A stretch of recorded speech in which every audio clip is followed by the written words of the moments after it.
లక్షలాది మందికి మన తెలుగు మ్యాట్రిమోనీ ద్వారా వివాహాలు జరిగాయి. తెలుగు వారి నంబర్ 1 చాయిస్ తెలుగు మ్యాట్రిమోనీ. కేసులపై జగన్ చేసిన వ్యాఖ్యలకు కౌంటర్ ఇచ్చారు టీడీపీ నేత యనమల. రాక్షస రాజ్యం ఎలా ఉంటుందో చూశామన్నారు. ఇంకోసారి రాక్షస రాజ్యం రావాలని ఎవరూ కోరుకోవడం లేదన్నారు. మళ్లీ అధికారంలోకి వస్తామంటూ జగన్ పగటి కలలు కంటున్నారన్నారు.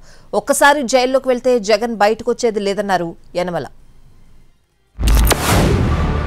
కేసులు వేస్తారు అనే భయం లేనప్పుడే రాజకీయాలు చేయగలుగుతాం.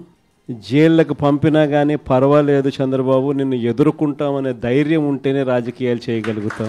అలా ఉండగలిగిన తెగువ ఎవరికైనా ఉంటేనే రాజకీయాల్లో ఉండగలగాలి, చేయగలగాలి అనేది మాత్రమే ఈ కలియుగంలో మనం నేర్చుకుంటా ఉన్న పాఠం అని చెప్పి చెప్తా ఉంటాం.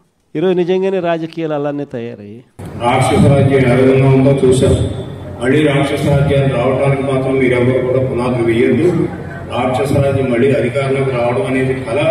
వాడు కళ్ళగంటా ఉన్నాడు జగన్. నేను వచ్చేస్తాను వచ్చేస్తే మీ సంగతి చూస్తానంటాడు. ఎక్కడ వస్తాడు?